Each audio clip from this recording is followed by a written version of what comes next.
माफी मांगो सोनिया गांधी आदिवासियों से। क्या उनकी मानसिक स्थिति सही नहीं है क्या उनको इलाज की जरूरत है क्या स्मृति ईरानी जी भी ये कहेंगे कि उनकी मानसिक संतुलन उन्होंने खो दिया था? स्मृति जी प्लीज बताएं, कौन है आप? हमें मालूम है कि आप मंत्री हैं, इसके अलावा भी आपकी कोई आइडेंटिटी है क्या जो हमें नहीं मालूम है, जिससे हमें डरना चाहिए? राष्ट्रपति को राष्ट्रपत्नी कहकर संबोधित करने के मामले पर सोनिया गांधी को घसीटना महज एक बहाना है। असल में स्मृति ईरानी को अपनी बेटी के बार से जुड़े मामले में कांग्रेस के सवाल का बदला निकालना है। जी हां, अधीर रंजन चौधरी के मुंह से राष्ट्रपति द्रौपदी मुर्मू के लिए राष्ट्रपत्नी क्या निकला, बीजेपी ने मोर्चे पर सबसे आगे स्मृति ईरानी को खुला छोड़ दिया। अब इसी छूट का ईरानी पूरा हिसाब किताब चुकता करने में ऐसे जुट गई हैं कि कांग्रेस पूछने लगी है कि क्या केंद्रीय मंत्री स्मृति ईरानी अपना मानसिक संतुलन खो बैठी हैं। नमस्कार, आदाब, आप देख रहे हैं खबर अड्डा और आपके साथ मैं हूं सुम्बुरीरम। सियासी पारा आज पूरे दिन हाई रहा। वजह रहे कांग्रेस नेता अधीर रंजन चौधरी, लेकिन निशाने पर रही कांग्रेस की अध्यक्षा सोनिया गांधी।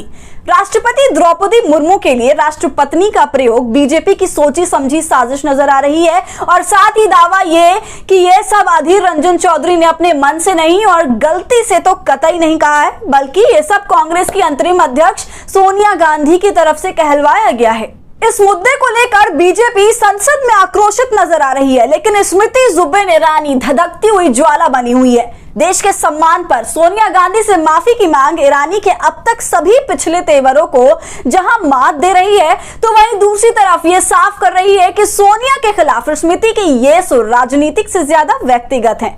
और ये बात अब कांग्रेस न केवल खुलकर कह रही है, बल्कि ये पूछ रही है कि क्या सोनिया गांधी का नाम जिस अपमानजनक अंदाज में स्मृति ईरानी ले रही है और कांग्रेस अध्यक्ष को ये कह रही है कि आप नहीं जानती कि मैं कौन हूं, तो उस पर आग बबूला हुई कांग्रेस पूछ रही है कि क्या स्मृति ईरानी मंत्री के अलावा और कुछ है जिनसे कांग्रेस को डरने की जरूरत है। सुनिए कैसे कांग्रेस की राज्यसभा सांसद रंजीता रंजन ने स्मृति ईरानी के मानसिक स्वास्थ्य पर टिप्पणी करते हुए पूछा है कि आखिर ईरानी खुद को मंत्री से ज्यादा ऐसा क्या मानती हैं जिससे कांग्रेस को डरने की जरूरत है, या ये सब उनकी बेटी जोइश पर लगे अवैध बार चलाने के आरोप पर उनका बदला साधने का तरीका है। क्या स्मृति ईरानी जी भी ये कहेंगे कि उनकी मानसिक संतुलन उन्होंने खो दिया था? या इस अपमानिक शब्दों का प्रयोग आपकी एक कैबिनेट मिनिस्टर करती है, क्या उनकी मानसिक स्थिति सही नहीं है क्या उनको इलाज की जरूरत है क्या उनका कोई पर्सनल दुश्मनी है कोई निजी दुश्मनी है तो प्लीज बताएं, क्या आप क्यों बोली कि you don't know who I M?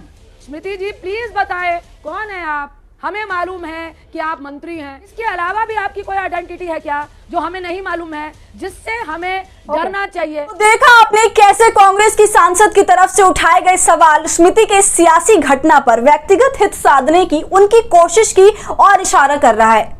अब यह बात किसी से छिपी नहीं है कि भले स्मृति ईरानी कांग्रेस के पवन खेड़ा और जयराम रमेश के खिलाफ उनकी बेटी जोइश ईरानी के गोवा में अवैध बार चलाने का आरोप लगाने पर कानूनी नोटिस भेज चुकी हैं, लेकिन स्मृति कहीं ना कहीं इस पूरे घटनाक्रम में गांधी परिवार से भी अपना हिसाब किताब बराबर करना चाहती हैं और अधीर रंजन चौधरी का राष्ट्रपत्नी वाला बयान और उस पर उनकी माफी के बावजूद बीजेपी की ओर से जारी घमासान ये बता रहा है कि अधीर का बयान महज बहाना है, असल में गांधी परिवार निशाना है। तो स्मृति के तेवर पर क्या है आपकी राय, हमसे कमेंट सेक्शन में जरूर साझा कीजिए। वीडियो पसंद आने पर इसे लाइक और शेयर कीजिए और अगर आपने अब तक हमारे चैनल खबर अड्डा को सब्सक्राइब नहीं किया है तो इसे फौरन सब्सक्राइब कर लीजिए।